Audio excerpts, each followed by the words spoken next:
o seminário Educação em Economia, com os seguintes especialistas. Gabriel Porcilli, ele é mestre em Economia e PhD em História Econômica pela Escola de Economia de Londres. Ele foi professor da Universidade Federal do Paraná e é oficial de Assuntos Econômicos da CEPAL desde 2011.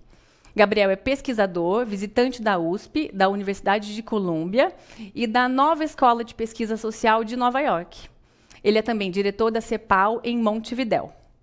Fernando Nogueira da Costa é economista e possui diversas pós-graduações pelo Instituto de Economia da Unicamp. Ele é docente na Unicamp desde 85. Ele já atingiu o topo da sua carreira como professor titular. Fernando foi vice-presidente da Caixa Econômica Federal e diretor da FEBRABAN. Paulo Sérgio Fracalanza, ele é economista e bacharel em Ciências Sociais. Possui mestrado em Economia e doutorado em Ciência Econômica com estágio na França. Paulo é professor do Instituto de Economia da Unicamp, já foi diretor e coordenador da pós-graduação da Universidade de Campinas. Ele já foi também coordenador da graduação do curso de Economia das Faculdades de Campinas, pesquisador do Centro de Estudos de Relações Econômicas Internacionais, colaborador do Centro de Estudos Sindicais e do Trabalho e coordenador do Grupo de Pesquisa em Socioeconomia. Paulo já participou da Conferência de Pesquisa e Empreendedorismo dos Estados Unidos e do Programa Avançado em Repensar a Economia do Desenvolvimento na Universidade de Cambridge. Atualmente, ele preside a Associação Nacional dos Cursos de Graduação em Economia. Rafael Olivieri Neto, ele é pós-doutor e doutor em Administração pela Universidade da Flórida, mestre em Educação, Arte e História da Cultura e especialista em Economia das Empresas. Economista, professor, coordenador, diretor e pró-reitor em instituições de ensino, como a Universidade Anhembi Morumbi, a Unip, a UniABC e a Universidade São Francisco. A mediação deste seminário, que está incrível, será feita pelos conselheiros do Corecon São Paulo, Júlio Pires e José Marcos de Campos. Então, sucesso a todos, sejam muito bem-vindos.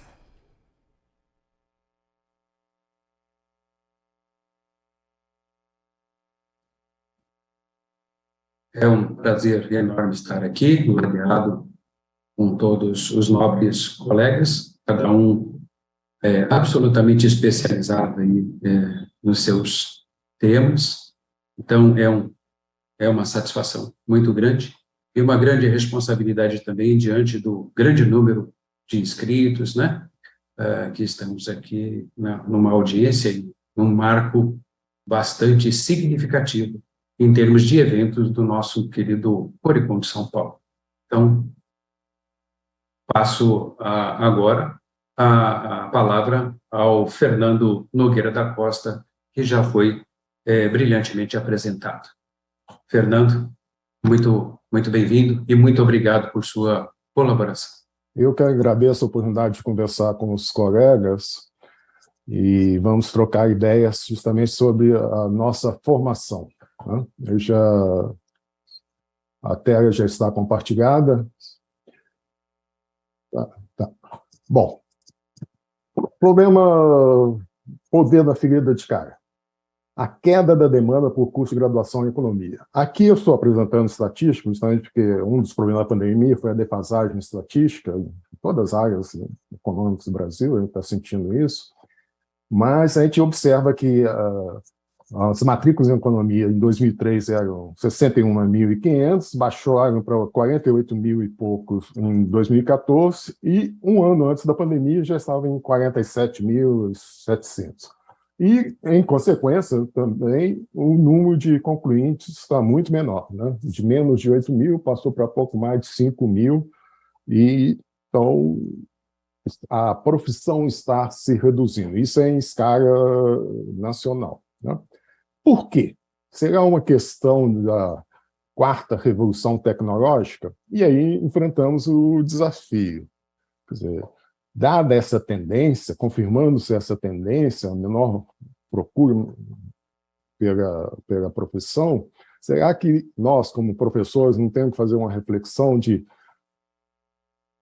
com menos fazer melhor? Quer dizer, será que a nossa profissão realmente não tende a uma formação mais, digamos, vamos chamar de elite, no sentido de menos gente formada, com maior profundidade, maior qualidade? Nessa revolução tecnológica que nós vivenciamos, o que todo mundo sabe assim, que haverá uma automação de todas as atividades repetitivas. Então, o prognóstico é de desaparecimento de cerca de 702 profissões, que é chamada de colarinhos brancos, que estão listadas aí, não vou repetir. A inteligência artificial, ela identifica padrões e automatiza todas as atividades repetitivas. Então, o nosso desafio é saber o que não é repetitivo do que nós fazemos. São habilidades como originalidade, criatividade, inteligência emocional, interpessoal, e eu quero destacar especialmente a inteligência social necessária, né, para a nossa profissão. Quanto mais complexa, ou seja, mais elementos interativos emergindo num sistema complexo, mais a necessidade de uma percepção sensorial, né, sensibilidade para o todo, e também no tipo de atividades de manipulação, né, que são as profissões que devem permanecer. A inteligência social, no nosso caso de economistas, a gente vê perfeitamente em trabalhos onde existe julgamento, convencimento, né, até muitas vezes com a arte da retórica, e isso não é substitutivo, né, não é possível substituir isso no papel de gestão, de negócios, de finanças. Então, num ranking assim, de desaparecimento, a profissão de economista não é das mais ameaçadas, ela está pouco acima de juízes. E, risco de desaparecer é considerado 43%. Bom, um exemplo que eu quero dar é assim, como a inteligência artificial não aloca recursos escassos de maneira que fale assim, é eficiente, com eficácia. Não, porque tem que contemplar múltiplos interesses existentes numa sociedade que é antagônica por definição, né? Onde há conflito distributivo. Esse conflito distributivo não podem ser resolvidos por inteligência artificial, mas sim por negociação, onde a persuasão, digamos, iluminada por uma razão científica, ou mesmo por pressões ideológicas, né, deve buscar um maior bem-estar social, maior igualdade. Tá? Quando a gente mostra assim, que temas, afinal, nós trabalhamos, nós economistas, se eu mostro esse quadro para um leigo, ele fica espantado, pô, mas tantos assuntos assim, porque nesse quadro de dupla entrada são 16 linhas por 3 colunas. Você olha assunto, você fica, para quem não tem informação, pode ficar desnorteado. Entretanto, nossa formação, quando a gente bate o olho, a gente já faz uma leitura, fala, não, isso aqui, com um pouco entendimento de contabilidade nacional, eu vejo que o valor de produção menos o consumo intermediário gera rendas que são sob forma de salário, lucro, aluguel, juros, e essa renda pode ser usada na demanda final, né, como despesa final. E aí você vê que uma série de ativos negociados em mercados precisam da nossa assessoria, nossa consultoria para a interpretação e fazer as melhores estratégias. Então, esse quadro pode ser lido tanto em linhas aqui, como em colunas. E nós temos uma capacidade de interpretar esse todo, né, de uma maneira sistêmica, que é o conhecimento específico dos economistas, é o macrosistêmico. Porque o homem de negócio aprende na prática, né, as decisões microeconômicas, mas o economista exige anos de estudos, até com maneira mais sofisticada, para ver de maneira holista, né, ver o todo esse sistema. E aí fazer a intervenção. Regulação via política econômica, seja usando instrumentos em curto prazo, seja em planejamento em longo prazo. Então, isso nós temos uma capacidade, digamos, técnica, né, profissional, que, a meu ver, não é substituída por outras profissões. Né? A realidade ainda impõe cada vez um aprimoramento mais da nossa formação para lidar com esse conhecimento transdisciplinar, né, que abrange esse todo. Bom, e aí vamos aos dados comparativos para fazer o diagnóstico da situação no Brasil. É vergonhosa. O ensino, a falta de cultura no Brasil, de pessoas formadas em curso superior, a gente só supera a África do Sul. A gente fica no patamares mais baixos indicando, né, em nações tanto latino-americanas como europeias e outras, em termos mundiais, é uma vergonha, vamos falar claramente. Então, o que nós temos? Nós temos, chegando agora, a 1/5 da população com idade de 25 a 34 anos, ainda jovem, formado em curso superior. E idosos, como eu, né, 55, 64, isso não chega a 15%. Então, em caso de sucesso, a gente já vê o impacto cultural da Coreia do Sul, 70% dos jovens de 25 a 34 anos têm curso superior. Então, é mais de 3 vezes, né, a formação do Brasil. E no caso da Rússia aqui, eu destaco que nos idosos na Coreia do Sul, você vê que é muito recente, são menos formados. Mas na Rússia é o que tem maior patamar dos idosos formados já com curso superior. E chega quase 60%, passa de 60%, se não me engano, atinge 62% da população jovem com curso superior. E aí, a pior situação ainda não é na graduação, é na pós-graduação. O Brasil, você vê essa coluna aqui, comparativa, né, internacionalmente, né, o Brasil faz um papel tão atrasado quando é só bacharelado. Mas quando vai para o mestrado e o doutorado, aí é uma vergonha nacional.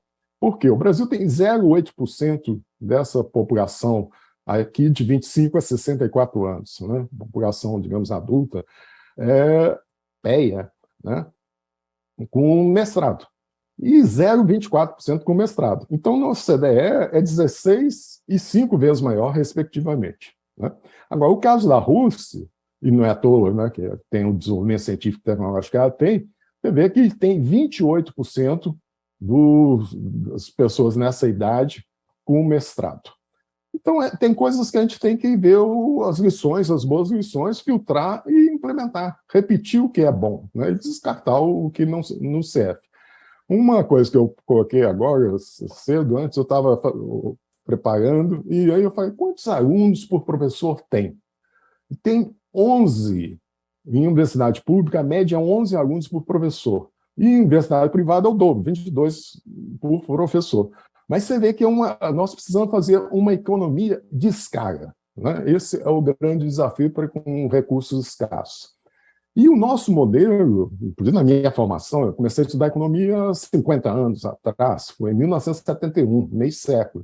E o modelo era o norte-americano. Eram 2 anos de curso básico para conhecimento geral totalmente descartável, não necessário, né? E depois você começava, de fato, a estudar a economia com maior profundidade no 3º ano. Era o 3º e o 4º ano. E aí tem a ideia de que depois você passa um mestrado 2 anos, um doutorado leva 5 a 7 anos. Tem gente já com 40 anos ainda fazendo pós-graduação, tese, mestrado, doutorado. Ou seja, por que isso? Aí a gente tem que ver o seguinte, nos Estados Unidos é ensino privado e mesmo público, tudo é pago, sabe? Tem as faculdades mais baratas, os colleges, a universidade, mas tudo é pago. Então é uma relação de clientela a longo prazo, que não é o caso em um país com recursos escassos. Eu acho o melhor modelo o modelo europeu. O processo de Bolonha, chamado processo de Bolonha, com 29 países, eles uniformizaram e colocaram no bacharelado duração apenas de 3 anos já é suficiente. Eu vou mostrar comprovando isso. E aí emenda, as pessoas que tiverem talento para a profissão, praticamente emendam direto no mestrado com 1 a 2 anos e pode até fazer o doutorado com mais 3 anos. Ou seja, em pouco tempo, no máximo em 8 anos, liquida a formação, pode ir, vir, mas é um tempo muito menor. A economia de escala é muito maior. Tá? Então, é isso que é a minha proposição, já falei sobre isso no Congresso Brasileiro de Economia, e esse convite me falaram isso, fale novamente sobre o tema, que é um tema relevante à reflexão de todos os economistas. Tá? É possível? Eu, como professor de métodos de análise econômica, eu faço uma proposta onde pego os diferentes níveis de abstração. Um bom economista ele tem que ser formado em teoria pura, em teoria aplicada, que é um conhecimento transdisciplinar e capaz de decisões práticas. Aí tem que ter conhecimento de disciplinas instrumentais e conhecimento de história. Então, eu alinhei aqui mostrando que em 6 semestres, em cada semestre com 5 disciplinas, você contempla todos os grandes temas da economia. com a seguinte diferença em relação aos cursos que a gente vê. A gente vê muitos cursos assim, por correntes de pensamento, né, por pensadores. E aqui a minha proposição é assim, subordinar os pensadores aos grandes temas. Então, quando a gente fala em teoria pura, depois da introdução, evolução do pensamento econômico, você vê os grandes temas não são tanto assim. Se um economista souber todas as correntes de pensamento dentro desse tema, ele vai ter uma formação, eu diria, de excelência. Tá? E hoje o desafio é para um conhecimento transdisciplinar, onde vai juntar ciência política, aqui finanças comportamentais é psicologia econômica, economia socialista é sociologia econômica, economia evolucionária é darwinismo econômico, e a complexidade transdisciplinar é a fronteira atual. Com isso, você terá a capacidade de tomar decisões práticas, política econômica a curto prazo, planejamento a longo prazo, mercado de capitais, mercado de trabalho, inovações, mercado de câmbio exterior. E é instrumentais que nós sabemos, né? Ter conhecimento de matemática, estatística, econometria, contabilidade empresarial, contabilidade nacional, fonte e uso de informações. Né? E o resto é o conhecimento de história nas diferentes fases, desde a história da humanidade até chegar ao presente da economia brasileira. Então, são essas ideias que eu queria compartilhar com você de maneira bem simples, objetiva, dentro do tempo limitado que foi oferecido, e estou pronto para o debate. Muito obrigado pela atenção. Excelente exposição, professor Fernando Nogueira. E, na sequência, então, temos aqui a contribuição a ser dada pelo Dr. Gabriel Porcilli.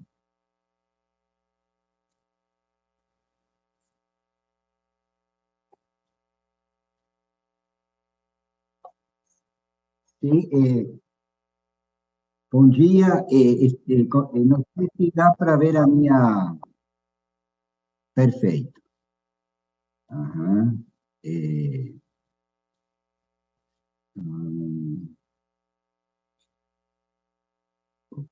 Aqui, perfeito. Ok. Bom, primeiro, um prazer estar com vocês, um prazer ver velhos amigos, o meu querido professor Fernando Nogueira, a quem eu não via há muitos anos. Peço também desculpas por meu portunhol, que está um pouco enferrujado. Eu sou uruguaio, morei 10 anos no Chile, e então, realmente, às vezes, vocês vão perceber que o meu sotaque não é dos mais amigáveis. Mas, qualquer dúvida, a gente está, por suposto, feliz de esclarecer e conversar com vocês na sequência. O tema que me preocupa e que eu vou abordar aqui com relação ao ensino de economia é a necessidade de um maior pluralismo nesses ensinamentos. E, nesse sentido, eu gostei muito que apresentou a proposta de estrutura do curso de economia que apresentou Fernando. A gente não combinou, mas tem muito a ver com o que eu vou sugerir agora. Eu acho que o tema do pluralismo em economia é um tema-chave por várias razões. Por razões analíticas, por razões de política econômica e por razões também que têm a ver com a importância dos economistas na discussão democrática no país. Crescentemente, eu percebo que o ensino da economia tem se concentrado, especialmente na pós-graduação, numa visão muito restringida em termos dos instrumentos, né? Tem um foco muito forte na matemática e na econometria, mas também é muito concentrada no ensino da economia mainstream, não? Da economia neoclássica. Paul Samuelson tem uma frase famosa que dizia: a mim não me importa quem são os políticos do país, eu quero saber quem escreve os livros textos. E isso é justamente o que essa frase de Samuelson faz referência ao peso que tem a opinião dos economistas no debate na sociedade. Então, por um lado, independentemente de que a gente considere que uma escola é melhor do que a outra, a gente tem dois aspectos a considerar quando observamos que o foco do ensino na economia está concentrado em uma única escola de pensamento. Um deles é que há muitos temas, há muitas evidências empíricas, há muitos fatos estilizados, diria o Cantor, que a economia neoclássica não tem conseguido explicar e que, na verdade, se a gente tivesse esta mirada mais ampla, incluindo diversas escolas de pensamento, teríamos instrumentos como para entender esas evidências, para interpretá-las e para agir em consequência.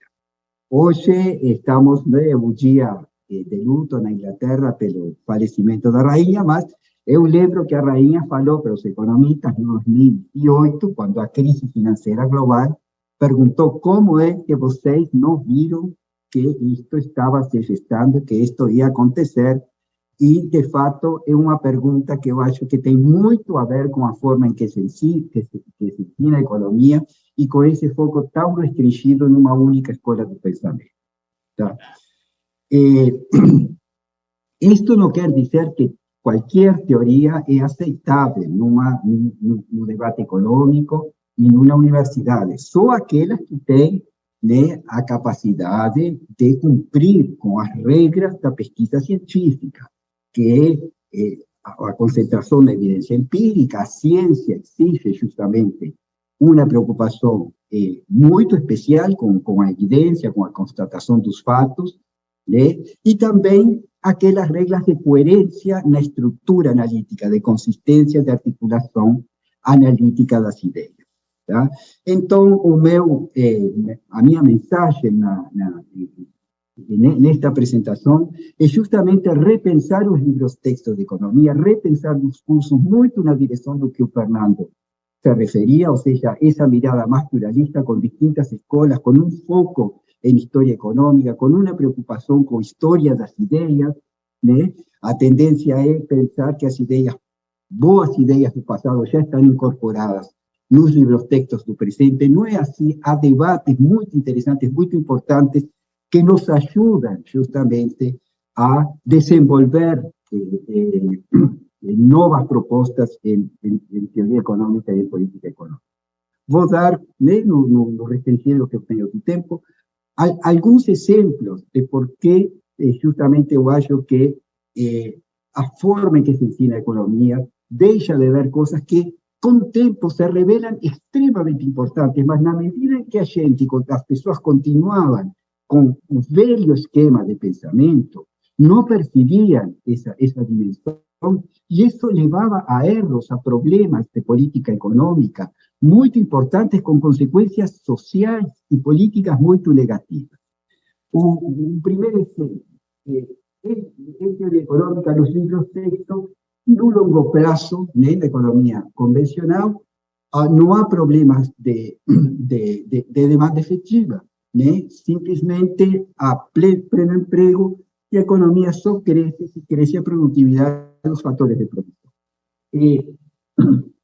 Então, há toda uma tradição de modelos keynesianos que não se ensina, que não tem um espaço hoje na pós-graduação, onde os temas da competitividade internacional e da demanda externa e os temas da demanda efetiva são temas extremamente importantes e que afetam a taxa de crescimento de longo prazo da economia. Recentemente, um autor neoclássico, Philippe Aghion, mostrou num exercício econométrico muito rigoroso que as políticas anticíclicas têm um efeito sobre o crescimento de longo prazo. E isso estava excluído das discussões, né, dos livros que os estudantes, de fato, utilizam na maior parte das universidades. Outro exemplo, a distribuição da renda. Se você pega hoje um livro de economia do setor público, ainda se fala que o big trade-off é entre eficiência e igualdade.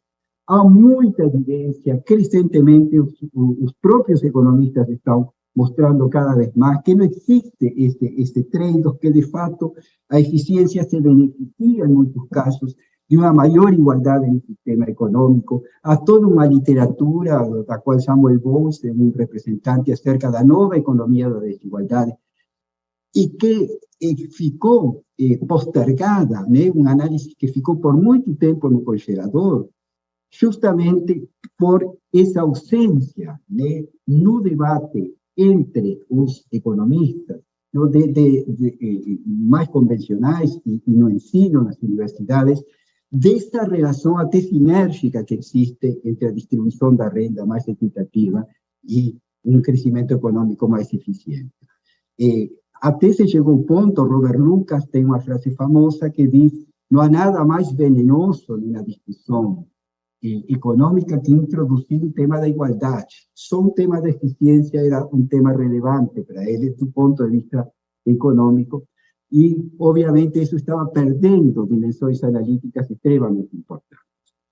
Políticas de desenvolvimento, e é o último exemplo que eu vou dar acerca da necessidade de abrir os horizontes e de ir no sentido de construir livros-texto e construir cursos de economia na graduação e, sobretudo, na pós, onde continuam, digamos assim, onde o foco ainda se hace ainda mais estreito do que na graduação, né? Abrir para distintas escolas e para o debate mais pluralista em teoria econômica.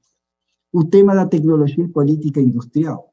Eu não vou insistir muito nisso, mas houve um organismo internacional que sacou um documento sobre política industrial, onde dizia muitas vezes que esse documento não era um documento ideológico. Ou seja, é mais ideológico que isso impossível. Digamos, ninguém saca um documento sobre política monetária ou sobre política fiscal dizendo que não é um documento ideológico, porque apenas a política industrial tem que ser, né, tem que ter, digamos, essas habilidades. Então, há toda um olhar sobre a política industrial, sobre a tecnologia, sobre o desenvolvimento, que perde aspectos chaves da dinâmica da inovação, da importância da política industrial, da importância da política tecnológica, que, por exemplo, os economistas evolucionistas discutem, ou, por exemplo, os economistas estruturalistas também abordam com a ideia de um centro-periferia, onde você tem uma concentração, né, uma dinâmica centrípeta, digamos, do progresso técnico. Então, eu termino por aqui. Dei alguns exemplos de por que considero tão importante ir na direção do pluralismo e digamos, de abrir espaços, né, para termos nos livros-textos mais escolas teóricas, mais história econômica e mais história das ideias, como um fator importante no debate democrático do país. Muito obrigado. Excelente, professor Gabriel, uma contribuição fantástica, muito obrigado mesmo. Quem viveu os planos econômicos de 1984 até agora sabe muito bem que esse pluralismo é incrível para que a gente conheça e saiba dosar todos os elementos que nós temos à disposição aí dentro das ciências econômicas. Muito obrigado, professor, muito obrigado. Excelente a sua exposição. Chamo, na sequência, então, Rafael Olivieri Neto para a sua contribuição. Bom, meus amigos, tudo em ordem, internautas estão por aí, a informação que nós temos aqui, tem mais de 1.000 participantes nesse Conselho Regional aí do Correcon, né, no Conselho Regional aqui do Estado de São Paulo. É um prazer estar aqui com vocês. E, na realidade, eu tinha preparado um tema que, com a fala do professor economista Fernando, ele acabou sendo superado, porque, na realidade, nós não combinamos as falas, né? E eu gostaria de acrescentar no item do professor Fernando, que ele me deu uma grande colher de chá, na seguinte situação: o ensino realmente no Brasil, principalmente na área de economia, está decadente desde a época do grande boom das universidades, né? Que foi na década de finalzinho de 80 e na década de 90. muitos cursos de economia foram fechados. Inclusive, eu cito um curso de economia que era excelência, coordenado, inclusive, por uma professora economista aí do Conselho Regional, na Universidade Embi, foi fechado. Eu briguei, eu era pró-reitor na época lá, briguei para não fechar, mas não teve condições porque não tinha procura, né? Então, há essa queda. E houve uma perda muito grande de formação, e aí eu gostaria de compartilhar uma telinha com vocês, eu acho que vocês estão vendo aí, porque o economista, ele se afastou da internacionalização da própria carreira dele, das próprias empresas e os negócios. Ele se afastou disso aí. Eu me lembro que nós fizemos muitas missões pelo Correcon, aqui do Estado de São Paulo, missões especiais econômicas para fora do país, onde, quando o pessoal voltava, eu fiz várias delas, aliás, eu continuo sozinho fazendo isso. É claro que não dá só para levar economistas, porque é muito reduzido, eu abri para todas as formações, porque o mercado de trabalho exige a cada dia pessoas mais preparadas.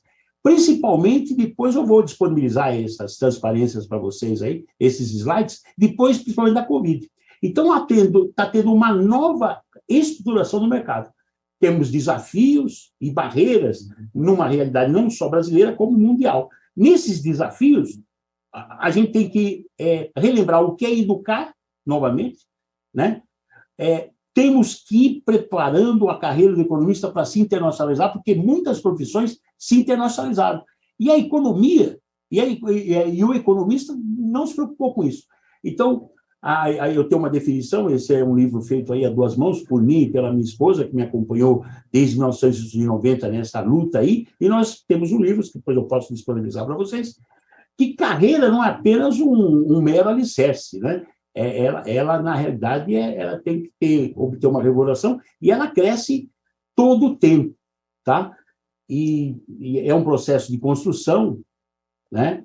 O economista tem que estar preparado aí para a globalização. Eu sei que muitos se globalizaram, né? Mas a globalização ela tem um fluxo mundial de ideias, recursos, pessoas, economias, valores, culturas, bens, serviços e outros, né? E a internacionalização enfatiza o relacionamento entre as nações, povos, culturas, instituições e sistemas. E eu vejo que o economista perdeu isso aí. Um dia eu saí com o motorhome aí, fiquei um mês nos Estados Unidos e um mês na Europa, divulgando que o economista tem que ter uma carreira sem fronteira. E onde eu fui recebido, eu senti a falta de estudantes, de professores brasileiros nesses lugares. Porque, na realidade, ele acaba fazendo a sua carreira sem fronteira, que é desenvolver programas para expandir as carreiras de todos os estudantes e profissionais, preparar para o mercado de trabalho futuro, oferecer oportunidades internacionais, o melhor pessoal, né? E eu fiquei, por causa da pandemia, uns 2 anos e meio parado, consegui retornar às atividades em novembro de 2021 na Universidade de Lisboa, onde lá sim eu encontrei um economista só e mais de 40 administradores internacionalizando a sua carreira. Então, o economista está perdendo uma chance muito grande no mercado, porque ele tem uma formação muito mais forte do que administradores, do que o contador, que são, vamos dizer assim, as nossas... as universidades hoje trabalham, às vezes, em bloco, né? Às vezes, o primeiro ano, o segundo ano, administração, ciências contábeis, comércio exterior, economia, tem um núcleo comum, depois cada um vai para o seu cantinho, porque as faculdades hoje, principalmente no Brasil, e principalmente as particulares, tem falta de alunos, né? Mas o economista reúne muito mais vantagem, ele tem muito mais experiência, e a formação dele, ao meu ver, e eu fiz economia, graças a Deus, é muito mais sólida e com muito mais diversidade, tá? Então, aí vem as inovações tecnológicas e cria um mundo novo. Nós estamos hoje fazendo um congresso aqui, numa tecnologia nova, que há 2 anos atrás, ninguém imaginava, 2 anos e 3 atrás. Se você analisar o que aconteceu, o que está acontecendo na internet desde 2018, aí vem 2019, aí vem a pandemia, muda tudo, tá? Então, o negócio está muito forte e nós não temos os dados ainda de 2022, que não terminou o ano. Mas olha o crescimento do mundo digital, né? A Covid trouxe alguns problemas, vem um novo mercado. Nesse novo mercado, o economista, que é muito bem formado em ciências sociais, tem condições daquilo que o professor Fernando falou, da motivação, do relacionamento, ir em frente, né? E estar atento aos novos nichos de mercado que vem por aí, né? E como aí todo economista gosta de uma fórmula, né? E para não fugir à regra, qual seria essa nova forma? Como achar o seu nicho de mercado por meio da seguinte forma? O que mais quem mais demanda? É um potencial, é um nicho do mercado lucrativo. Então, o economista, ele, além de dominar e se manter atualizado no sistema, vamos dizer assim, .com, a tecnologia da informação vem contribuindo para a mudança nos cenários organizacionais, buscando maior eficiência organizacional, nascem novas tendências, né? Olha aí, necessidades ambientais por meio das ecorrelações, o mercado está de olho nas carreiras do futuro e áreas como inovação e meio ambiente estão entre as mais promissoras até 2030.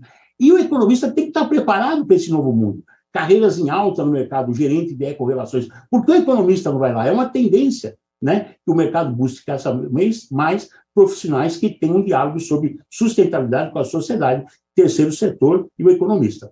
Mas nós não podemos acreditar em tudo aquilo que vem pela internet, porque tem muita bobagem e muita mentira, todo mundo sabe disso. Nós temos que nos acostumar a trabalhar sob pressão.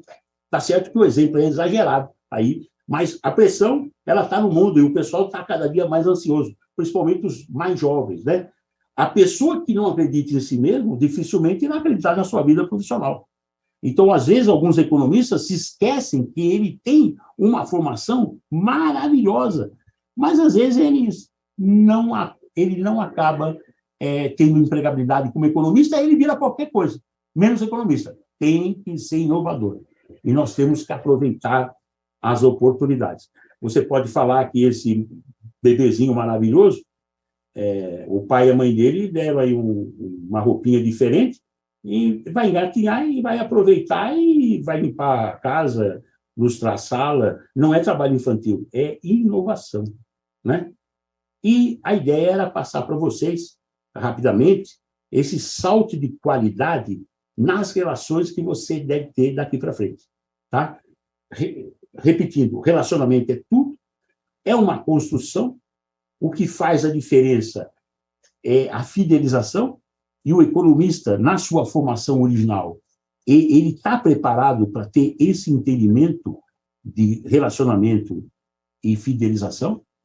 É o contato pessoal, que é importante, e o contato pessoal hoje, por causa da pandemia, né, ele pode ser do jeito que nós estamos fazendo aqui, via Zoom, está certo que é importante.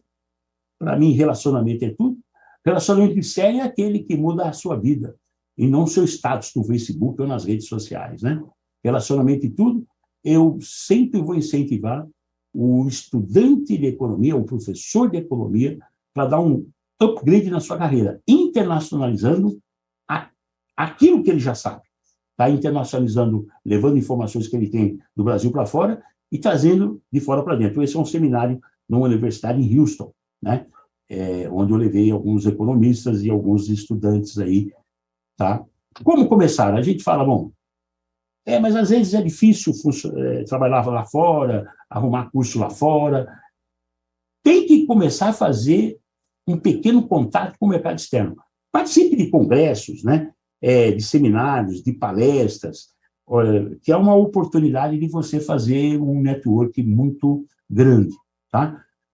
Muita gente fala, mas por que eu vou começar pelos Estados Unidos? Vai começar porque é o maior mercado consumidor do mundo. Sustenta a sua população com poder de compra apurado e hábitos de consumo rígidos. Possui oportunidades para empresas de todos os segmentos, inclusive para o nosso querido economista. Aí, eu vou deixar disponibilizado isso aí para vocês, esses slides, tá? E o que eu resumo para vocês, economistas, o pessoal que está participando aí desse brilhante evento, participe pelo menos de um seminário internacional. E isso o Conselho Regional da Economia já fazia no passado com suas missões, que é uma coisa que a gente tem que repensar se deve voltar. Fazer uma pós-graduação com modo internacional, né? Realmente pensar no seu futuro profissional, fazer a diferença no mundo globalizado e competitivo. Aí nós temos uma dicas para você para internacionalizar. Seu currículo é sempre seu cartão de visita. Os profissionais sabem que tem que ter um bom currículo, uma formação na universidade de primeira linha, fazer um estágio no exterior, ou um seminário no exterior, cursos rápidos, que hoje você pode fazer via Zoom. Eu tenho alunos meus que estão estudando no Brasil, mas estão matriculados em universidades europeias e americanas, e vice-versa, né? E, finalmente, falar para você que outra língua fluentemente não é mais necessária, porque até chinês hoje fala qualquer língua. É só ele pôr lá um tradutor, né? E sem problema nenhum. E, finalizando, nessas dicas, exemplo do Brasil. Fusões e aquisições, que tem muito ainda e vai acontecer muito no Brasil, há necessidade de profissionais com uma visão intercultural, tá? Juntar duas empresas significa, não necessariamente, harmonizar culturas de cada uma delas, caso contrário, são levadas ao fracasso. Então, o economista, eu vejo assim uma das profissões que, pela sua formação sólida, ele tem essas oportunidades, né? E nessas oportunidades, a melhor coisa que ele tem que fazer é estudar muito, tá certo? É preciso investir na sua carreira, participando de cursos, seminários em outros países, conhecer e conviver com outras culturas. A carreira é um processo constante de construção e que leva tempo para ser formada. Fator essencial na formação da carreira é definir a profissão e cada dia mais, né, a vida, porque você tem que fazer um equilíbrio entre a vida pessoal e a sua própria carreira, e o emprego, na realidade, é uma atividade profissional que gera recursos financeiros a cada período de tempo, e nada substitui as experiências sensoriais e emocionais. Foi uma coisa que o professor Fernando também tocou, nada substituirá a experiência vivenciada em loco.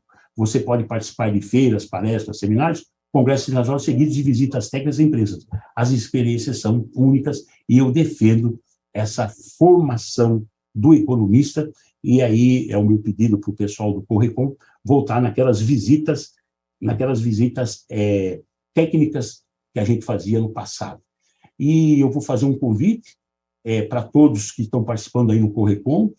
Eu vou mandar no chat, eu vou compartilhar e mando no chat uma imagem. Deixa eu botar aqui no chat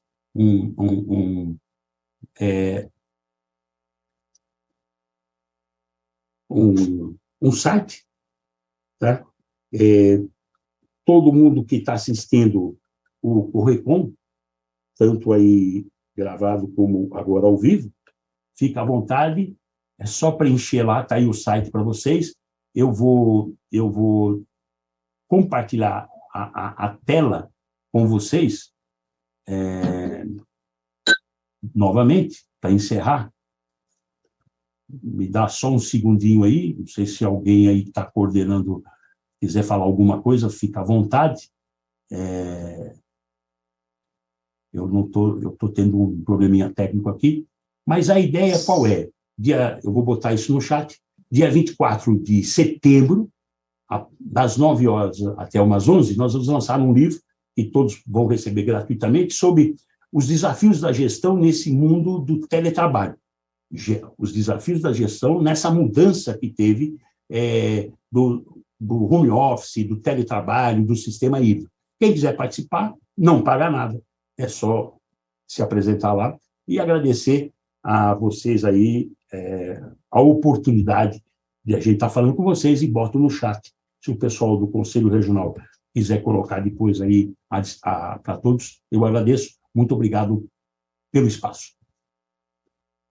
Muito obrigado, doutor Rafael. Excelente suas colocações. A sinergia, né, e a rapidez com que as informações circulam no globo terrestre hoje convalidam tudo isso que o professor falou com tanta propriedade, né? Precisamos estar antenados, sintonizados, e para isso temos que ser realmente profissionais internacionais acima de tudo. Parabéns, professor. Muitíssimo obrigado por esta contribuição maravilhosa.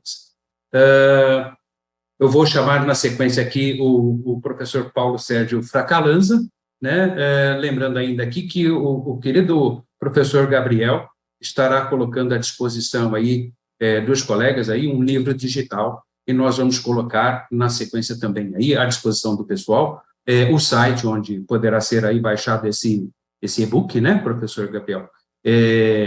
Só mencionando aqui para vocês aí, que é o www.competenciacomY.com.br, tá bom? Então, professor Paulo Sérgio Fracalanja, dá a palavra e a oportunidade aí para a sua colaboração conosco. Muito obrigado.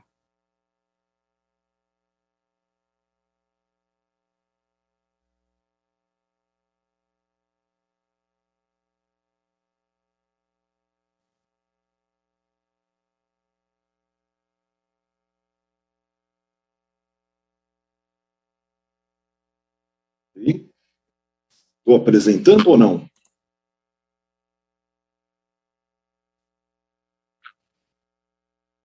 Ok.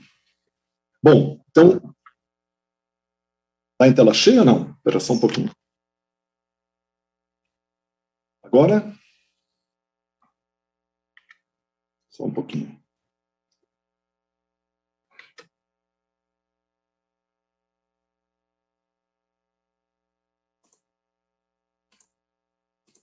Perfeito?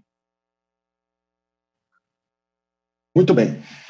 Então, muito bom dia, boa tarde agora, né, a todas e todos. É um prazer estar aqui com vocês e agradeço muito as apresentações anteriores. Acho que a gente está, embora a gente não tenha combinado, né, acho que estamos numa certa comunhão de espírito.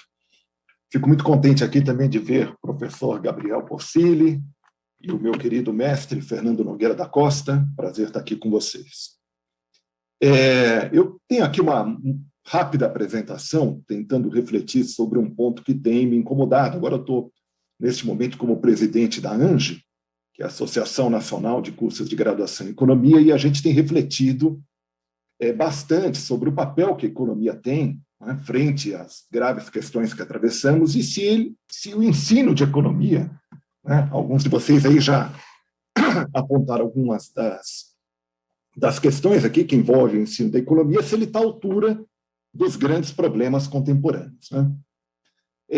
Uma coisa importante aqui a pensar é que se a gente tinha, né, durante o século XX, início do século XX, um sonho de progresso e uma ideia de que teríamos um inelutável avanço, né, das condições de vida, da qualidade de vida e assim por diante, quando a gente chega no século XXI, nós vivemos um momento muito mais sombrio, né? Um momento muito mais complicado, um momento muito mais difícil, um momento de maior desesperança. Isso é uma questão fundamental, que obviamente aflige, sobretudo aos jovens que chegam à universidade. É totalmente diferente, né? O momento em que chegávamos nós, ou que cheguei eu à universidade, né, nos anos 80, meados dos anos 80, e as gerações que hoje chegam aos bancos escolares na Universidade, por exemplo, de Campinas. Né? Por que isso? Porque há uma consciência muito nítida de que nós vivemos uma grande crise civilizacional. E a gente tem um conjunto de questões que nos afligem, né, desde logo a crise ambiental. Há um consenso hoje, robusto, aliás, científico, de que estamos velozmente a ultrapassar as fronteiras planetárias, né?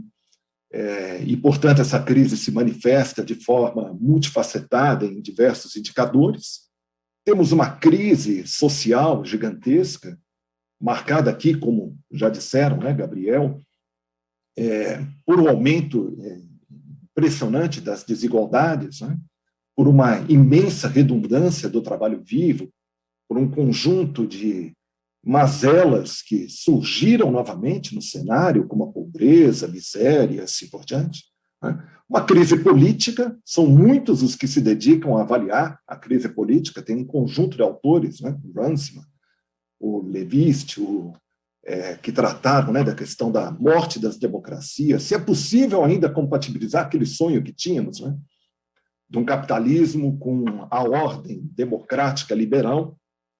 Temos uma crise sanitária, né, que era, na realidade, algo que os cientistas diziam que seria inevitável e chegou, aparentemente, para valer. Uma crise migratória, colocada por muitos como uma das principais crises que atravessamos, né? Então, a gente pega, por exemplo, uma obra incrível do Bruno Latour, que é um antropólogo formidável, escreve um livro recente, Onde Aterrar, ele diz: fenômeno talvez mais impactante dessa crise é o fenômeno migratório, né? O fenômeno das migrações forçadas, né? E todas essas crises, elas estão absolutamente interligadas, né? Então, a gente pode ter uma dimensão sistêmica desse momento de crise. Bom, o economista, eu acredito que ele é absolutamente relevante nesse cenário. É uma figura essencial. Agora, é claro que nós, como economistas, e aí eu tomo aqui de empréstimo as palavras do professor Porcili, né? A gente vai ter que repensar um pouco nessa tradição que nos anima, que é uma tradição do pluralismo, como que a gente pode, né? Com o acervo de conhecimentos que temos e com o incrível acervo de conhecimentos que estão se produzindo, dentro da economia e para além da fronteira da economia, criar formas de adaptação, de proteção, de mitigação, né, dos graves problemas que vivemos, e temos que urgentemente pensar formas novas de organização social, econômica e política, né? Eu acho que é inevitável essa tarefa. Alguns talvez se perguntem, mas como economistas nós estamos autorizados a pensar em novas formas de organização social e política? Sim, sem dúvida. A economia, como nós a concebemos, é uma ciência social, né? Nasceu como um campo da filosofia moral, né? E durante muito tempo, e ainda preservamos essa tradição, foi conhecida sob o epíteto de economia política, né? Então, eram inseparáveis as dimensões da economia e da política. Agora, realmente, aqui eu acho que a gente coincidiu bastante, né, num certo diagnóstico, um conjunto de críticas ao ensino da economia na atualidade. Eu aqui peguei um artigo muito interessante desse Marek Hudson, que ele é um ciemão da economia, qual o ensino de economia, que saiu nessa revista, que chama lá Revue Nouvelle, e ele vai fazer um diagnóstico bastante interessante, né? Ele vai sugerir 5 formas de crítica ao ensino na atualidade. Aliás, não é ele que sugere, né? Ele compila uma vasta literatura sugerindo que tem um conjunto de problemas que afligem a forma de ensino na atualidade. Então, muitos vão dizer, conteúdos estão desatualizados. Aliás, o professor Gilson Garófalo acabou de nos passar um chat, né, onde ele dizia exatamente isso. Os professores não estão dando a devida atenção a isso. Eu acho que estão. Eu acho que muitos estão. Alguns não têm muito tempo para isso, mas estão preocupados. Mas que os conteúdos estão desatualizados, eu acho que é uma questão importante. Os modelos teóricos utilizados são muitas vezes empiricamente inadequados, talvez até perigosos em sua performatividade, né? Algo que o Gabriel aqui destacou, né? Quer dizer, nesse sentido da performatividade, que é a capacidade que esses modelos têm de criar estados de mundo que podem nos enredar em armadilhas. A economia, muitas vezes, esse é um sentimento de grande parte dos estudantes, ela está desconectada de problemas reais, emergentes, né? E é difícil de compreender. Os livros didáticos não refletem a diversidade de pontos de vista, muitas vezes, e o ensino é pouco aberto a outras disciplinas, ou seja, essa característica importante que nós identificamos da interdisciplinaridade, né, ela não exatamente, não está ali exatamente apresentada, né, nos livros didáticos de economia. E, finalmente, há muito espaço para métodos quantitativos e pouquíssimo espaço para reflexão crítica, né? Será uma questão que o Fernando Nogueira sempre apresentava, né, nos seus cursos, né, a importância enorme de uma reflexão crítica, para além, obviamente, dos instrumentais que podemos utilizar. Bom, para estarmos, então, à altura dos novos desafios, né, a gente tem que exercitar essa forma que aprendemos, né, de sugerir, mais uma vez, de que o economista, além de todo o conhecimento teórico, quantitativo, histórico e humanístico, ele deve se abrir mais e cada vez mais para outras áreas do saber. E deve ampliar a sua reflexão para novas temáticas, né? Acho que esse aqui é um ponto fundamental. Quais são essas novas temáticas? Aqui eu estou sugerindo algumas, tá? Não estou querendo dizer que eu vou conseguir aqui mapear todas as novas temáticas que estão aparecendo. O professor Fernando já apresentou alguns campos que ele considera promissores. Mas eu digo o seguinte, é muito complicado hoje imaginar a formação de um economista sem ele ter conhecimento mínimo, como profissionais de outras áreas, né, da questão ambiental. Economistas podem chegar ao último ano do ensino de economia sem terem ouvido falar de antropoceno, sem terem ouvido falar de fronteiras planetárias, sem terem o menor conhecimento deste vasto acervo de conhecimentos que se produz sobre o estado ambiental do mundo. A questão de gênero, de raça, de classe, no mundo extremamente desigual, é cada vez mais importante. E haveria espaço para uma reflexão desse tipo. Aliás, tem muita gente que tem exercitado, né, este novo espaço. Então, os cursos hoje em dia têm aberto, e é uma efervescência isso, disciplinas, por exemplo, dedicadas à questão de gênero, disciplinas que vão discutir a questão racial, né? A questão do trabalho é fundamental. Um mundo onde o trabalho torna-se cada vez mais redundante, refletir sobre a questão do trabalho, sobre o mundo do trabalho, é uma questão essencial. Novas formas de coordenação. Muitas vezes a gente, como economistas, acaba ficando de uma forma um pouco viciada, imaginando que só existem duas formas de coordenação. Mercados de um lado e do outro Estado. Há outras formas de coordenação. Há a questão dos comuns, né? Há toda a esfera de reprodução da vida social. Temos que começar a imaginar, na verdade, o domínio econômico como um domínio que é completamente, ou deveria ser, permeável às suas fronteiras, que garantem suas condições de fundo, de existência. A fronteira que marca a sociedade, seres humanos dos seres não humanos, ou seja, a fronteira da natureza e sociedade, essa visão dicotômica que a gente criou, mas na realidade nós não existimos sem a natureza. A fronteira que marca a divisão entre o que chamamos de produção e o aspecto reprodutivo da vida social, que é fundamental, né, que vai nos jogar daí no campo, por exemplo, da reflexão da economia feminista, e a fronteira que vai marcar o domínio, né, a separação arbitrária que fizemos entre o campo econômico e o campo político, que deveria ser superada.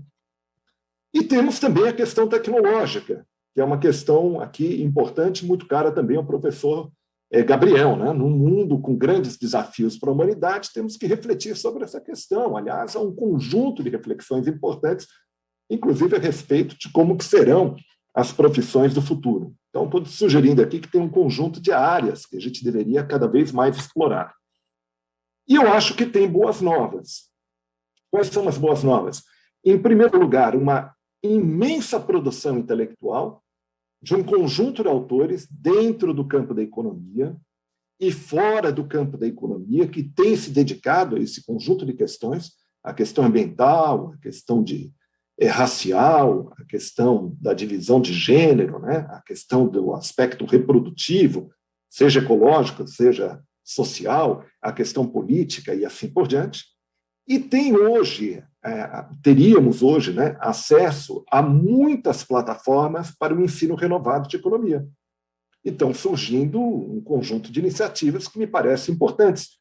Estou pensando aqui em termos internacionais. Dentro do Brasil também temos, mas aqui eu destaquei algumas coisas do ponto de vista internacional, né? Então, aqui a gente tem, por exemplo, acho que vocês conhecem aqui a Economia Donut, da Kate Raworth, né?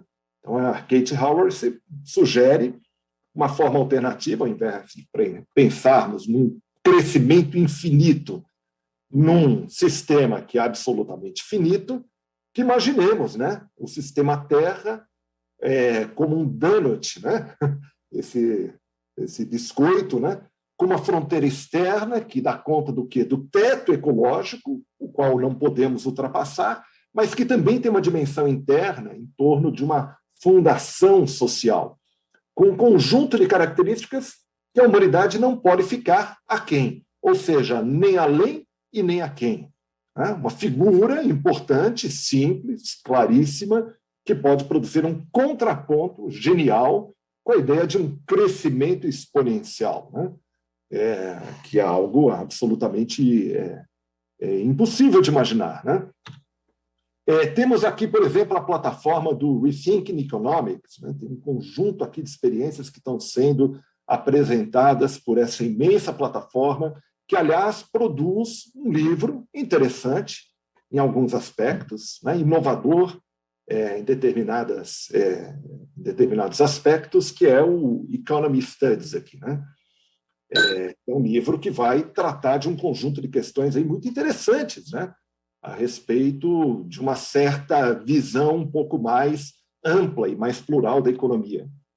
Temos aqui, sei lá, entre os franceses, os economistas, les économistes terrestres, né, que tem um conjunto prodigioso de materiais. Temos, por exemplo, a economia de Francesco, né, a economia de Francisco, que tem animado muitos jovens aqui no Brasil, inclusive, para integrar suas fileiras, ou seja, um conjunto de possibilidades que vão se abrindo dentro do campo da economia e fora do campo da economia, que podem servir como um verdadeiro bálsamo aí para pensarmos e refletirmos sobre novas potencialidades de ensino de economia. Tá? Eu acho que é basicamente essa a dimensão aqui que eu queria trazer para vocês. Muito obrigado pelo tempo e pela oportunidade. Que maravilha, fantástico. Toda essa abordagem, toda a proficiência daquilo que está sendo oferecido aí pelas palestras, e fica aqui o meu agradecimento por uma contribuição tão preciosa. Professor Paulo Sérgio, muitíssimo obrigado mesmo. Agora, eu passo a palavra para o meu querido companheiro de Corecon, conselheiro Júlio Pires, para conduzir aqui com a gente a sessão de perguntas e respostas aqui, né, para os nossos palestrantes. Júlio, a palavra é sua. Obrigado, José Marcos. Nossa, fiquei muito encantado com as apresentações aqui.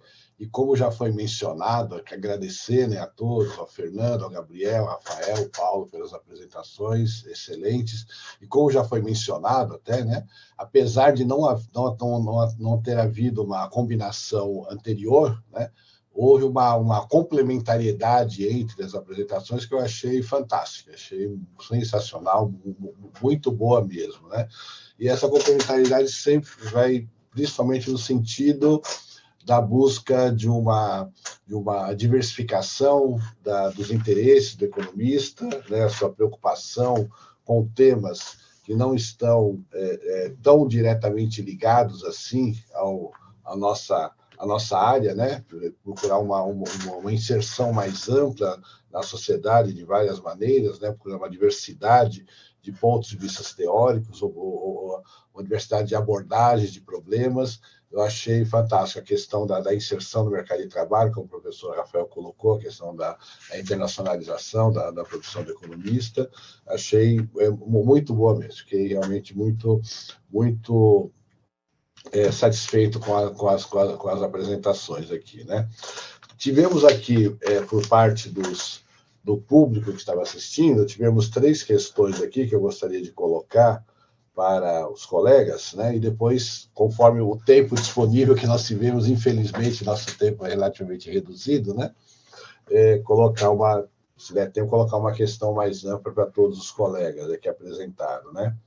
Então, a Júlia Gogi pergunta para o professor Fernando Nogueira da Costa, né? Se não poderíamos implantar no Brasil a forma adotada em Portugal, ou seja, 4+1, com alunos saindo com o mestrado. Imagino-se 4 anos de graduação e mais 1 de mestrado. Imagino que seja isso, essa fórmula em Portugal que a Júlia está perguntando aqui. Professor Fernando, por favor. Obrigado pela pergunta, muito oportuna.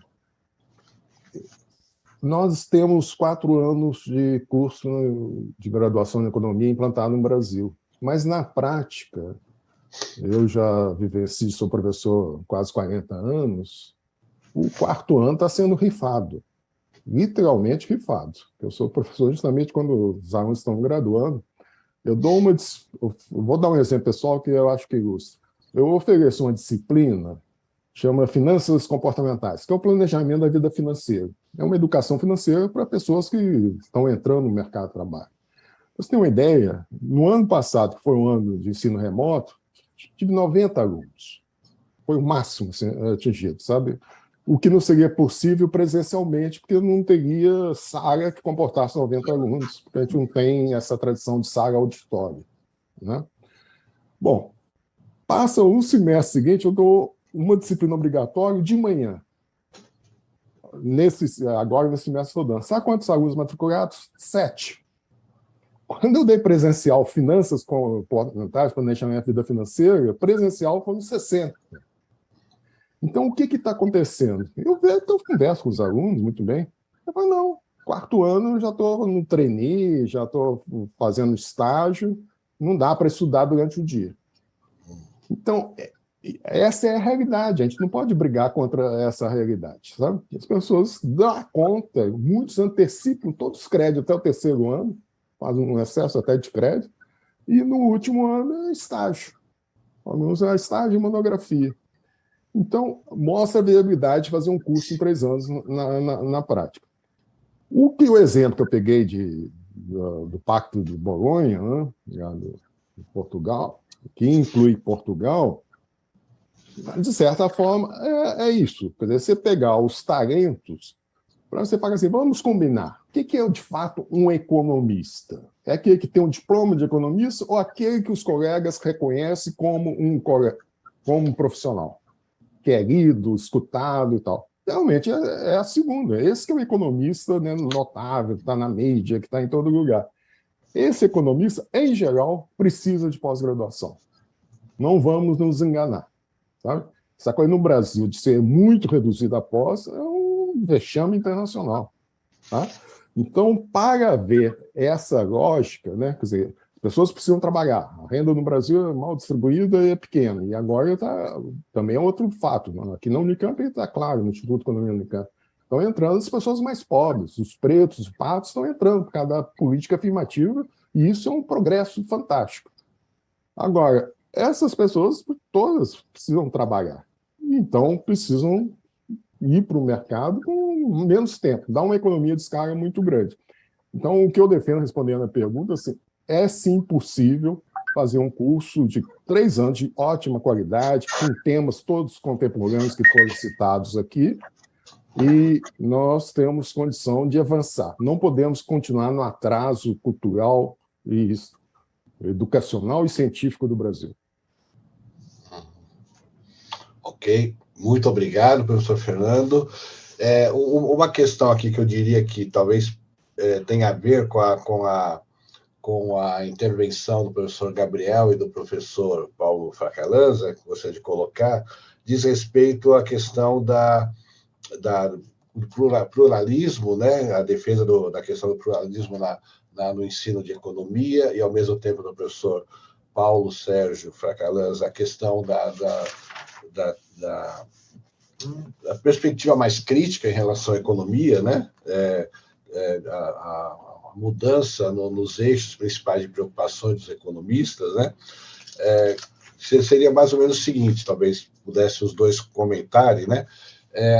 Relacionado à questão do mainstream, né? A gente sabe que, em geral, as universidades, tanto públicas quanto particulares, têm um apego muito grande, né? Ou pelo menos grande parte delas, né? A um conjunto, ao núcleo duro de ensino de economia, em que prevalece muitos desses problemas apontados pelo professor Fracalanza e pelo professor Gabriel, né? Então, na verdade, essa mudança de eixo, aí, essa mudança de preocupações no curso de economia, tanto em direção ao pluralismo, quanto em direção a questões mais críticas, mais amplas no estudo da economia, a formação mais ampla da economia. Como vencer a resistência que certamente existiria, né, em relação à maioria dos professores de economia relativamente a essa perspectiva mais ampla, com a qual eu concordo plenamente, é óbvio, né? Essa perspectiva mais pluralista e em direção a questões mais significativas, mais relacionadas aos problemas atuais, né? Essa questão dos métodos quantitativos que o professor o professor Paulo Fracaneso colocou, e essa questão de você não ter um conhecimento mais amplo de outros autores, como foi apontado pelo professor Gabriel. Eu gostaria de comentar um pouco sobre isso, por favor.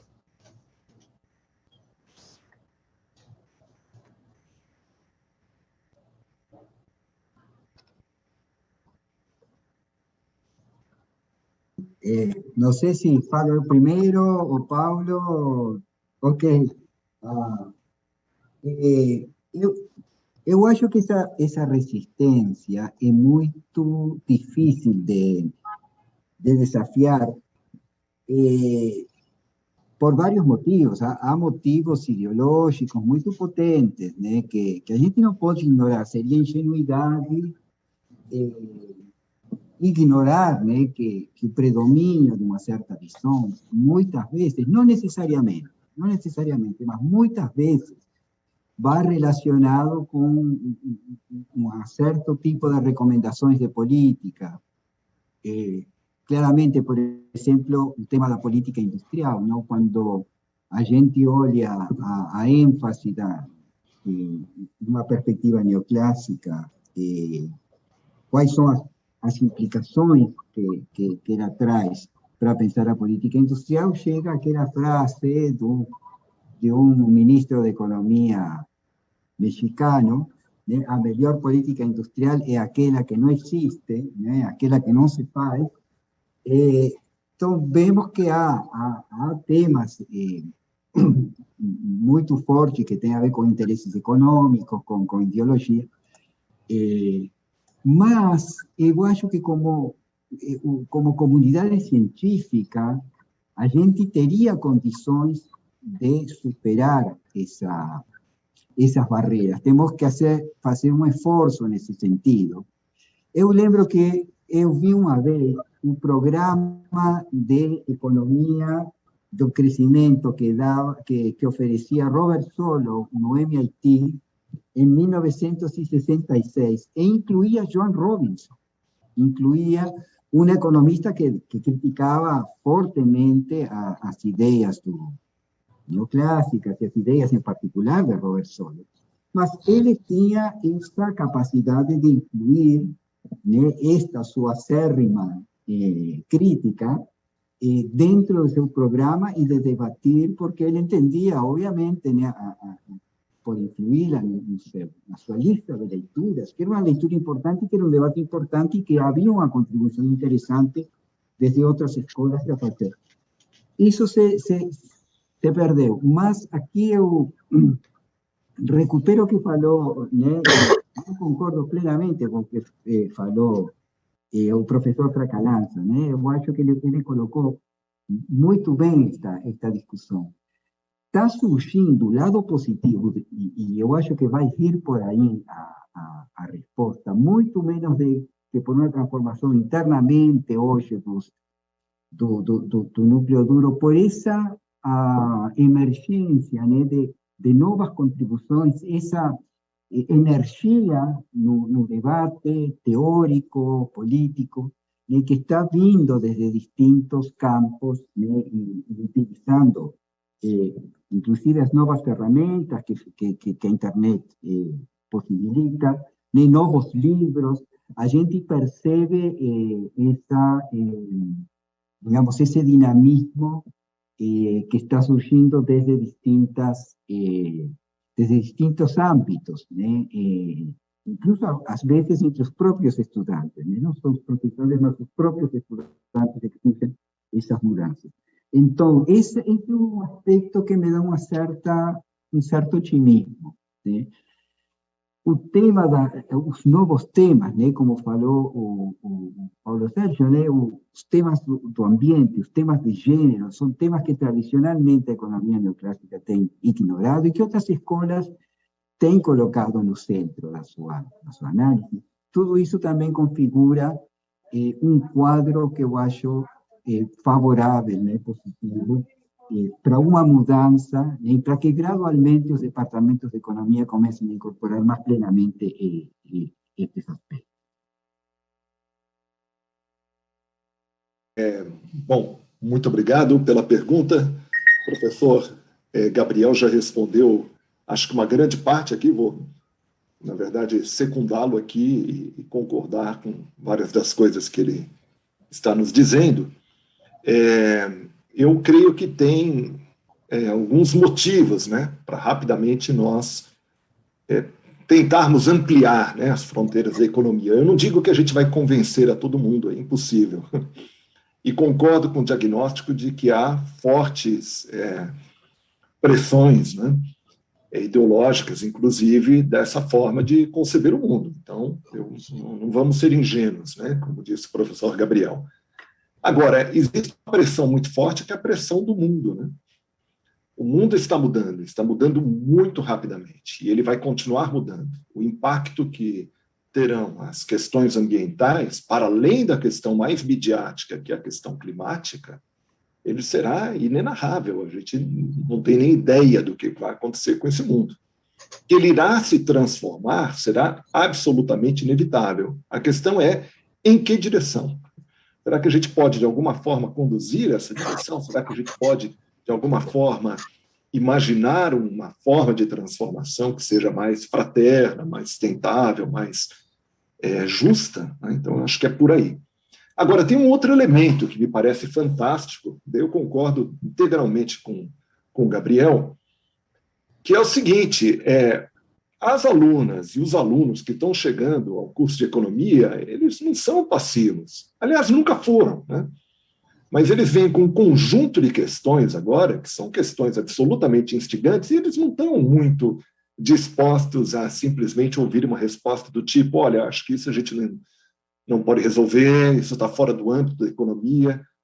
Porque a questão, na realidade, de um pensamento único, de um pensamento muito conservador, né, muito limitado, eu costumo dizer para os alunos o seguinte, né, a limitação somos nós que nos impomos.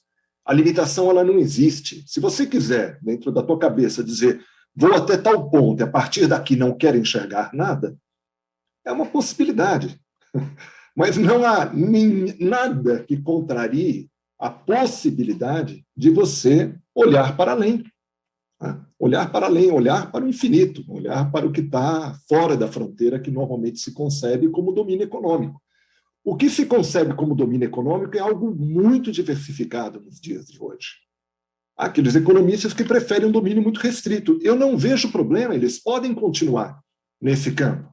A única coisa que eles não podem nos dizer é não há nada para além disso, ou esta é a única forma de pensar, ou fora deste modelo não há nada de interessante. Por quê? Porque na medida em que eles se limitam a um campo específico, eles podem dizer, quando muito, do campo específico ao qual eles se limitam.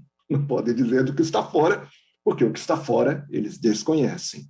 Então, o que eu imagino é que, ao longo do tempo, a gente pode, e eu tenho visto muito movimento nesse sentido, ir ampliando as fronteiras do que a gente concebe como economia. E essas fronteiras serão cada vez mais permeáveis, né, a esse diálogo, na medida em que a gente não se circunscrever apenas à leitura dos economistas.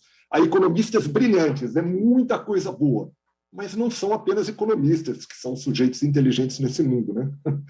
Então, acho que a gente pode ter uma fantástica possibilidade aí de ampliar este universo. Era esse o recado aqui. Muito obrigado pela oportunidade.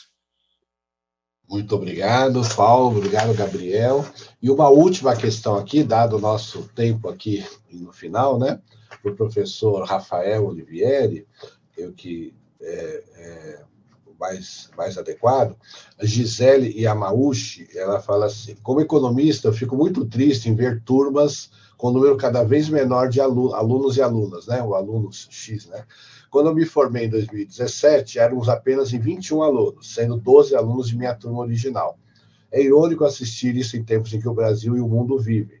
Vocês poderiam divulgar melhor as oportunidades do exterior e o que o Corecon pode fazer para nos ajudar nisso? Em relação às questões, a questão da tornar mais atrativo a carreira do economista, né, a formação do economista, eu acho que tem muito a ver com com as palavras do professor Rafael, eu gostaria que ele falasse um pouco mais sobre isso em relação à questão de divulgação dessa vantagem do economista no que diz respeito à internacionalização da carreira. Olha, excelente pergunta, e se você me autorizar, Júlio, eu posso compartilhar uma tela rapidinho com vocês, não? Já compartilhei, inclusive, se colocar a resposta para a nossa brilhante formanda em economia. Primeiro, muito obrigado pela pergunta. Eu coloquei aí, é só você clicar abrir a sua foto, a sua câmera aí no seu celular, vai lá no QR Code, vai direto para um formulário. E a ideia é o seguinte, eu sou professor ainda porque eu acho que quando a gente não se dá muito bem na carreira de economista, nos órgãos públicos ou privados, a gente vira professor. E eu tenho o prazer de falar para vocês que eu sou professor desde depois do primeiro dia que eu me formei, desde 1990. Só que hoje eu estou na pós-graduação da Fundação Getúlio Vargas, desde 2000. Então, nós levamos alunos para fazer módulos internacionais fora do país. Eu vou citar tem N módulos que a gente faz, né? Isso aí, inclusive, eu até comentei que o Correcon fazia isso com muita propriedade nas suas missões. Eu aprendi lá no Correcon isso aí. Quando eu fui diretor, aquela coisa toda lá no conselho, sindicato, a ordem dos economistas, etc. Eu levei uma turma em 2019, em maio de 2019, para Nova York, com visitas técnicas no FED, no Federal Reserve, na XP Internacional, na Bolsa de Valores de Nova York, no Banco do Brasil de lá, num grande banco de lá. E um aluno se encantou com tudo aquilo, voltou, estava acabando a sua pós-graduação na UFV, era economista e hoje, acredite, ele está trabalhando em Nova York. Então, tem que ter oportunidade. E oportunidade, às vezes, é fazer um seminário lá fora, participar de um congresso. Você, às vezes, hoje, por causa da pandemia e por causa de todo esse teletrabalho, você pode fazer um congresso sem precisar ir lá. Claro que nada substitui a sua vivência, né, presencial. Mas você pode fazer isso aí. Tá? E eu acho que nós vamos fazer gestões depois das conclusões desse fórum maravilhoso que está ocorrendo ontem e hoje, que nós vamos ter que retomar isso aí até para dar mais empregabilidade para nós economistas. Eu sei que o tempo é pequeno, mas está aí, pode nos visitar, vai naquele QR Code, eu passei o QR Code e ninguém paga nada, é só colocar que foi indicado pelo Correcon, não há custo nenhum para o lançamento do livro, e você também, além de receber o livro que eu já mandei para vocês aí, vocês vão receber um outro livro no dia 24, gratuitamente, de Os Desafios da Gestão do Teletrabalho. Muito obrigado. Muito obrigado, professor Rafael. Não sei como é que está o nosso tempo, nós teríamos questões, existem aqui. Temos tempo para mais alguma questão, Zé Marcos, ou estamos encerrando? Como é que... 5 minutinhos, a nossa coordenação está dando aqui, mais 5 minutos para contribuições aí dos nossos queridos. Então, mais uma questão aqui, deixa eu pegar aqui. Deixa aqui, do Fauzi Jorge. O curso de economia é pleno de cálculos dos mais diversos tipos e também do domínio do idioma português. O despreparo em matemática e português que vimos enfrentando no ensino médio é parte do desinteresse pela economia? Não sei se... Acho que é uma questão meio aberta, aí, não sei qual de vocês gostaria de opinar um pouco, falar sobre isso. Fique à vontade, por favor. Eu posso... Professor Fernando, por favor. Eu acho que isso é fato, não vamos brigar contra essa realidade. Tem gente que é avessa matemática, econometria. Economista é visto como, digamos, um bicho muito chato. Né? A nossa autoimagem é muito melhor do que a imagem social. Né? Você quer estragar uma festa, convide 2 economistas. Acabou todo o papo. Bom, então isso é fato. O que a gente tem que fazer é isso, mostrar que a economia não é esse reducionismo que foi transformado ao longo, vamos dizer, do século XX. No final do século XX, na virada do século XXI, aí estão surgindo os novos temas que são transdisciplinaridades. A palavra correta é isso, é o desafio de criar uma área de conhecimento diferente, com métodos diferentes, com um novo conhecimento. E aí foram citados por todos aqui que participaram dessa conversa, né? São temas que é chamados transversais, sabe? Onde essa visão sistêmica, holista do economista tende a contribuir. Porque senão você fica no individualismo metodológico. Vou fazer um comentário, se me permite. A gente tem que pensar, por exemplo, eu como professor de universidade pública, eu vou usar dinheiro público para formar economistas para uma carreira no exterior, ou vou formar economistas para contribuir para a própria sociedade, que está pagando o ensino, que está dando uma política afirmativa. É um ensino público gratuito, né? É diferente da ótica de universidade privada, que aí sim, eu quero fazer que os meus alunos sejam bem-sucedidos no exterior. Ótimo, mas esse não é com dinheiro público que você pode fazer esse tipo de política educacional, né? Então, eu acho que o ensino pode ser de excelente qualidade, nós temos prova disso, a própria Unicamp é considerado entre as 50 melhores universidades, um ranking mundial. No Brasil, só a USP, por ser muito maior, está à frente dela. Com o ensino público, né? Repetidamente, fica nos primeiros lugares do ranking completo, não só matematizado ou estatístico, mas conhecer matemática e estatística é pré-requisito. Basta ter bons professores que torna-se interessante. Isso tem que ser divulgado. Ok, obrigado, professor Fernando. O professor Rafael levantou a mão, gostaria de fazer, infelizmente, né, seriam as nossas últimas considerações aí para a gente ir encerrando. Muito obrigado. E se é o Fauzi Jorge que trabalhou comigo, eu acho que é o mesmo que nós estamos fazendo, o brilhante professor, eu me arrisco a mandar para vocês agora, via chat, e para compartilhar, quando o pessoal fala em matemática, fala em métodos quantitativos, fica todo mundo meio... o que o professor acabou de falar, né? Preocupado. Então, estou mandando para vocês gratuitamente um novo livro nosso, a segunda edição do livro, que foi lançado agora na Feira do Livro, de métodos quantitativos. E métodos quantitativos hoje é tudo, porque se fala em inteligência artificial. Se fala em inteligência artificial e não conhece matemática, não conhece métodos quantitativos, e o economista tem muito métodos quantitativos que ele aprende, econometria, etc., que é uma da matéria dura. Se o cara gostar e se dedicar, é mais uma fonte de renda para ele. Muito obrigado mais uma vez. Obrigado, Excelente. Rafael. Eu passo para o Zé Marcos, por favor. À vontade. Muitíssimo agradecido a todos vocês. O conteúdo é incrível, né? E o tempo realmente é muito curto para tanto conhecimento que vocês têm para oferecer a todos nós. Meu carinho e o meu muito obrigado pela colaboração de todos vocês neste evento e ter abrilhantado de forma tão excelente tudo isso que nós temos aqui. Meu carinho e o meu muito obrigado em nome do Conselho e em nome de todos os economistas de São Paulo. Muito obrigado. Júlio? Obrigado também, da mesma forma. Obrigado a todos. Aprendi muito, foi muito interessante mesmo. Obrigado. Obrigado. Forte abraço. Vamos lá? Muito obrigada a todos pela apresentação.